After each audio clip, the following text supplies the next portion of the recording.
Hello. Magandang gabi po guys. Hello. Pag-uusapan natin ngayon guys kung ano na ang status dito sa Maynila. Grabe ngayon guys. Sa lugar namin no, marami ng mga for rent, mga establishment na for rent. Yung mga nangungupahan, wala na sila, para bang hindi na nakaya yung upa dahil wala nang pambayad, ganun. Kasi ganun ang ano dito negosyo kasi dito kasi puro commercial. Pag umupa ka dyan, mahal, 8K hanggang 15K ang upa. Squatter naman, o ganun talaga dito wala pa nga mga titulo pero ang mamahal ng upa. Akala mo ginto yung ano sa kanila ginto yung pwesto sa kanila. Guys, pag-uusapan nga pala natin yung ano natin ngayon, yung buhay natin ngayon. Buhay ba? Dito sa amin guys, marami talaga akong experience dito na hirap talaga sila sa buhay. Lalo ngayon na ang ano natin, ang presidente natin ay bangag. Wala tayong magawa Ewan ko ba bakit hindi pinalagan yan ang ating mga nasa AFP. Sana dapat sila ang unang-unang pumalag, hindi mga tao. Kasi pag rally ka ng rally, hindi naman ako umattend ng rally, pero nakikita ko yung nagrarally sa recto sa may Minjola Bridge. Ngayon sarado pa rin ang Minjola Bridge, ang papasok ng Malacanang. Samantalang sa panahon ni Digong noon ay bukas na bukas yan, welcome na welcome. Pwede ka pa nga pumunta sa palasyo pwede kang dumalaw doon pero ngayon guys, napakasarado na, wala tayong magagawa Hindi ko alam kung ano nang mangyayari sa atin ito. Bagsak na ang Pilipinas, mahal ang bilihin, tapos ang sweldo walang increase, sweldo ng mga nagtatrabaho. Tapos dami pang pasaway, daming adik dito sa lugar ko, daming adik. Ngayon medyo nawala sila kasi walang mga pera Pero pag dumami na naman ang may mga nagbebenta rito, pero umiiwas din sila minsan dito kasi marami kasing palit ulo dito guys. Alam niyo yung palit ulo guys, yung ngari may pusher na nahuli. Pag nahuli yun, magtuturo yun kung sinong pusher na kilala niya. Yun naman ang kakanain ng mga pulis. So yun yung tinatawag na palit ulo. Nadali dyan yung kumpare ko doon palit ulo. Pero ngayon nag-grab na lang siya kasi may motor naman siya pwede siya mag-grab. Ako dito hindi ako pwede mag-grab guys kasi walang bantay yung tindahan ko Siguro kung may bantay ang tindahan ko, mag-ano na lang ako, mag-aalaga na lang ako ng kung ano-ano, mga manok, mga ganun, baboy. Alaga ako doon banda sa may muhong. May lote ako. Pa isa-isa, dalawang baboy, pwede na yun alagaan mo. Yun nga lang, kung kaya, pag hindi, magkano lang naman ang baboy ngayon na isang buo na biik. 3,000 yata, o 2,500 o 3,000 ganun. Makabili ka noon, o di pwede mo nang alagaan. Pag malaki na, ipakatay mo. Ang nalagaan ko malas puro aso. Ayan aso. Puro aso yung ko. Sana may pusa pa, nanganak yung pusa sa kabila, iniwan yung anak, dalawa namatay din kasi ayaw ng binilan ko nga ng gatas, wala din, patay din. Binilhan ko pa ng chupon. Dapat pala injection ang pinano ko para maipalunok ko talaga sa kanila yung gatas. Wala, ayaw nung umalis ako, pagbalik ko ng hapon, ayaw nang dumidi. Yung isa patay na. Pero nung una, dumididi yun. Sa gatas, yung chupon, binila ko ng chupon. Guys, maiba nga pala tayo. Ang buhay nga pala ngayon, grabe. Tapos ang pa natin, ang gobyerno natin, hindi mo na maintindihan kasi ang daming involved sa malita gang. Ang daming involved sa maleta, mga senador, lalo na sa congressman at saka senador Pero meron talaga sa senador, ang dami nang sa senador. Sabi ni atoy mo, ni sabi ni Nico, yung congressman, sabi ni Nico ay marami raw nakatanggap ng maleta. Sabi naman ng 18 Marines, marami daw nakatanggap ng maleta. Hindi lang ako pwedeng magsalita ng mga guys kasi alam mo na, hindi naman ako DDS, pero siyempre Sara ako kasi nakita ko matino ang pamamalakad ng mga Duterte. So Duterte tayo guys, pinaka the best guys. Pag Duterte kayo, ang gagawin nyo, mag-ano na lang kayo, gawa kayo ng YouTube channel, tapos tirahin natin ng tirahin lang sa YouTube channel yung mga bulayog ng mga nasa gobyerno. Kasi wala tayong magawa, gano'n na talaga ang labanan ngayon Kailangan tirahin lang talaga yung ano. Ano sa'yo? Sipa, papili. Ayun, kuha ka ng isa dyan.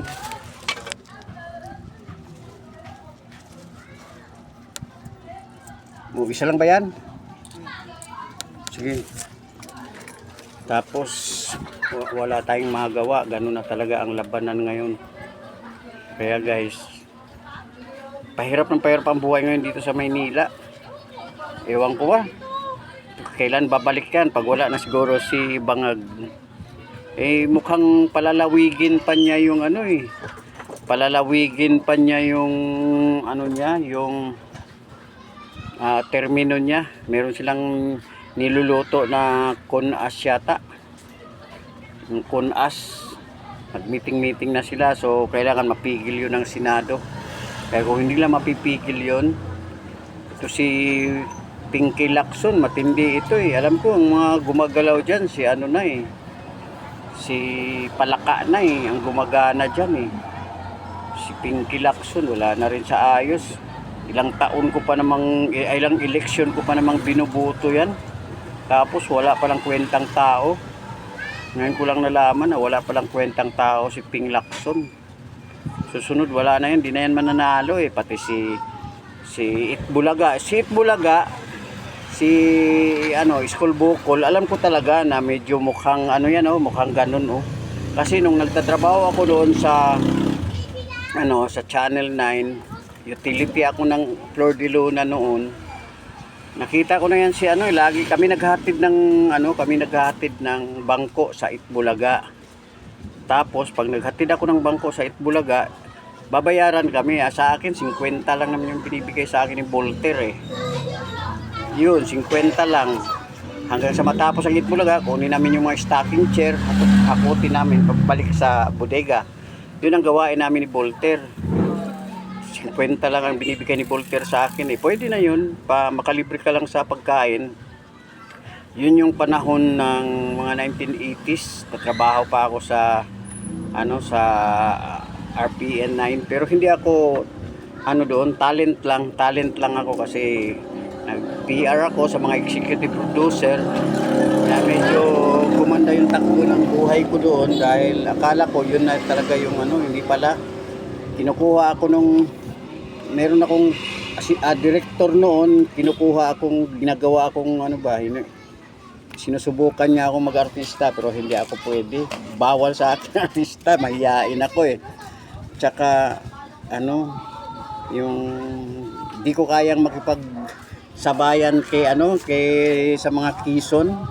Si buhay pa noon si Rolly Quezon, hindi ko kaya makipagsabayan sa kanila. Yung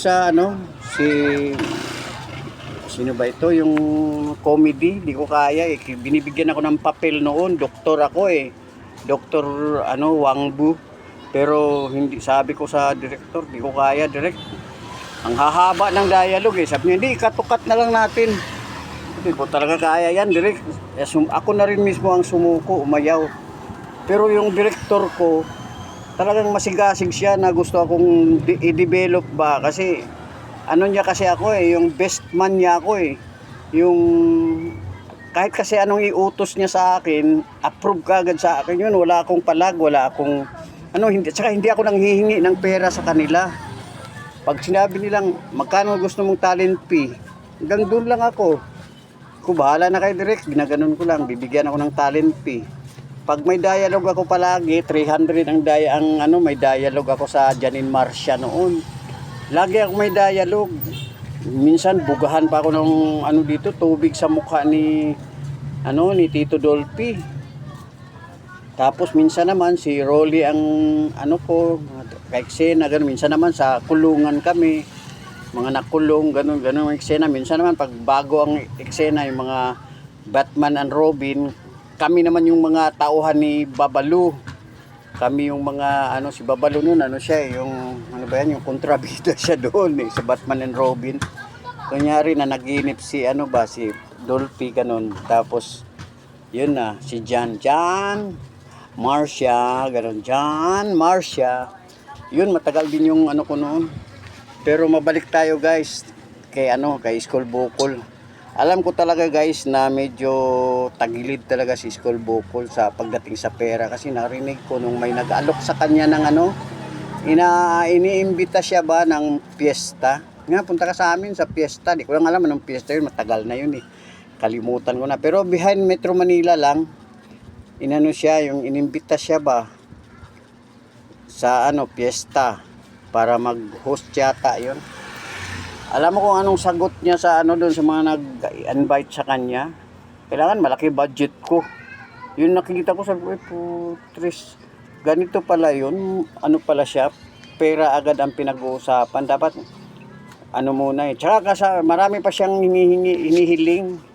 Yung namin panggasolina namin ganun. Siyempre pag artista ko inaaya ko nga noon si Tokwa. Sabi ko, pag sa Davao, imbitahin kita pag umuwi ako ng Davao. Siya, sige, libre lang. Gumaganon nga sa amin si Tokwa pero wala na si Tokwa Di ko alam kung nasaan na si Tokwa ngayon, na kulong yata Dahil alam ko may kaso siya sa Quezon City. Yung, di ba mayor siya doon sa Quezon City. Matagal siyang mayor Dati madalas akong dumadalaw sa kanya. Pero nung tanggihan ko yung alok niya na namatay airpot ko noon mga 1997 yata yun. Tinanggihan ko yung alok niya na nag-apply ako sa kanya noon trabaho. Sabi ko, kahit anong trabaho, okay lang ako. Basta okay lang ang sweldo, sabi ko, kasi may binubuhay ako noon minimum ang sweldo ko sa sa Sikyo noon Sabi niya sa akin, maliit lang ang sweldo ng namin dito Sabi ko, magkano naman? Makikita mo yan pag di pinilapan ko yung yung papel para para sa kanya, magtrabaho sa kanya.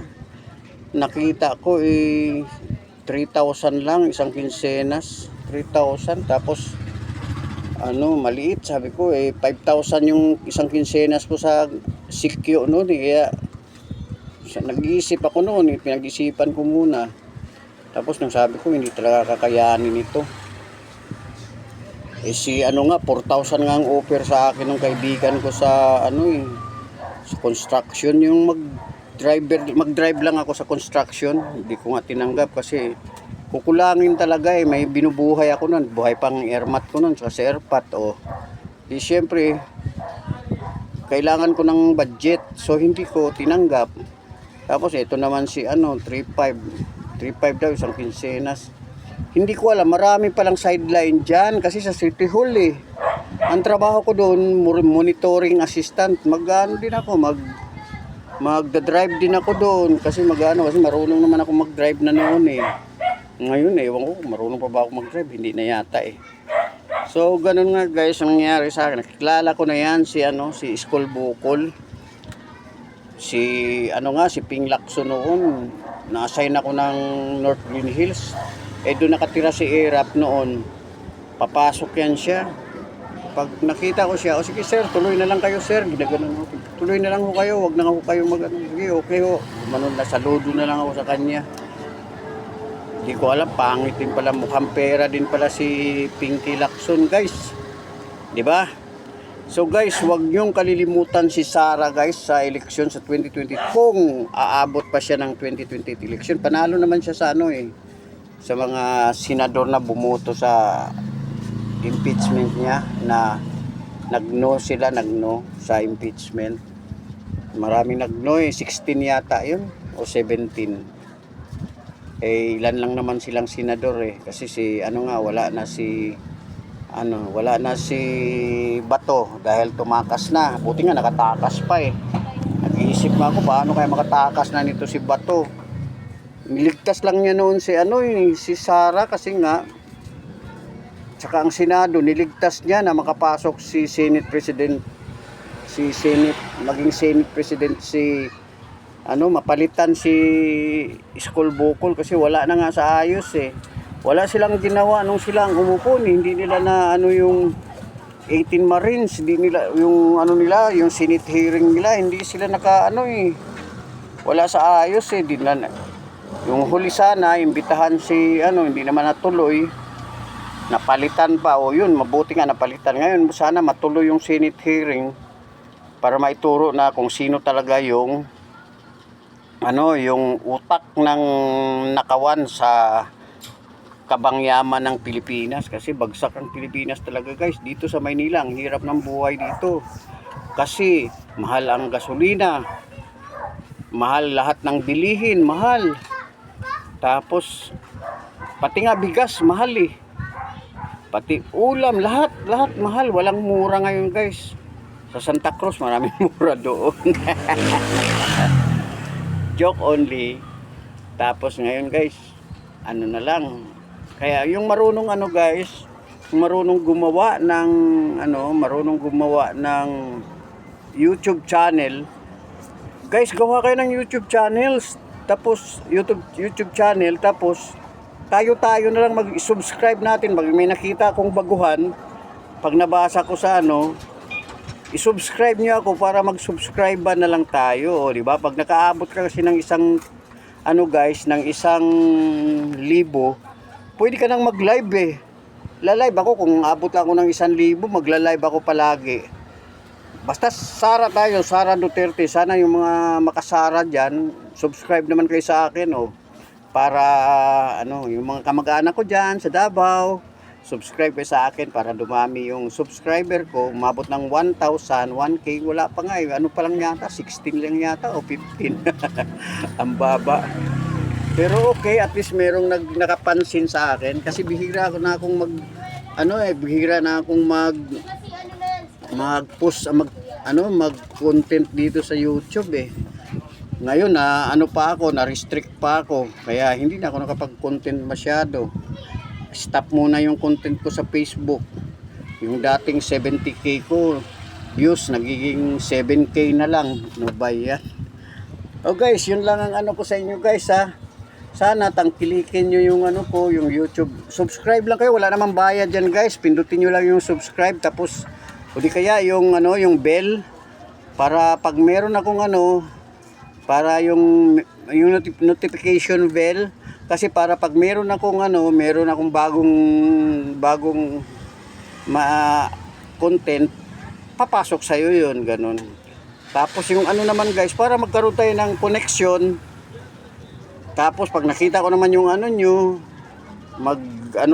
mag-subscribe din ako sa inyo para subscribe na lang tayo. Para pag natuto kayo guys, yung mga elementary nga ngayon guys, marunong gumawa ng YouTube channel yan mga high school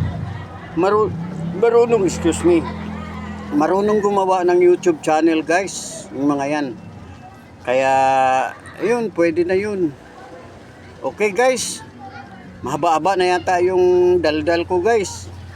So see you na lang next next content ko. Basta lagi tayong Sara guys, Sara at ang mga senador niya, para wala nang gulo guys. Umasenso ang Pilipinas. Wala talagang asenso. Ilang beses hawak ng mga Aquino ang wala. Hawak ng mga Marcos, wala din. Napunta pa kay Ramos, kay Arroyo, wala. Samantalang si Tatay Digong, isang terms lang siya, isang termino lang, pero ang dami niyang nagawang mga tulay-tulay, mga infrastructure, kasi build yung niya program niya Pero ngayon wala talaga, kahit tulay na kahoy, kahit tulay na kawayan, walang nagawa si Bangag. Inangkin pa niya yung tulay sa Davao City. Grabing presidente yan. sana naman yung susunod na ano may magkaroon pa ng eleksyon, dahil kung na-extend pa ang termino ni ano niyan, wala na. Patay na tayo. Silent ngayon nga, silent ano na eh. Parang martial law na nga tayo eh. So, yun lang guys ha. At gumawa kayo ng YouTube channel guys, yung mga ano, kasi kung makaabot kayo ng 1,000 guys, may sweldo na rin kayo niyan sa YouTube eh. Mabubuhay na rin kayo niyan. Kaya kailangan lang makasweldo kayo sa YouTube. Yun lang guys, wag sa YouTube kasi masyadong maluwag. Hindi ka pareho sa ano na masyadong mahigpit sa ano eh. Masyadong mahigpit sa Facebook. Lagi akong lagi akong nare-restrict. Eh buti kung buwanan ako ma-restrict eh. Kasi pag mayroon kasi mga doon guys, talaga sinasagot-sagot ko yan. Lalo na pag iboto si Hontiveros. Hontiveros wala namang ginagawa yan. Palaki lang ng puwet yan sa Senado. Padagdag lang sa istorbo sa buhay natin yan. Ang lalaki ng mga insertion yan. Sana pupunta yon sa bulsa niya. Kaya kailangan guys, aware na lang kayo guys. Kasi kailangan tumulong tayo sa gobyerno eh. Yung pagboto nyo sa maayos na iboboto nyo, huwag kayong magpapaniwala sa mga mga iboto si Aimee, naku po, si Mangga, wag sa mga mangga guys. Tingnan mo si Gatchalian, nalaman na rin natin na si Gatchalian, din pala, mangga din pala, diba? Dami nang bumalingbing guys eh. So mag-ingat tayo guys, yung mga natin, yung mga mga congressman natin, mga tignan nyo guys kung kasi kawawa lang yung bansa natin.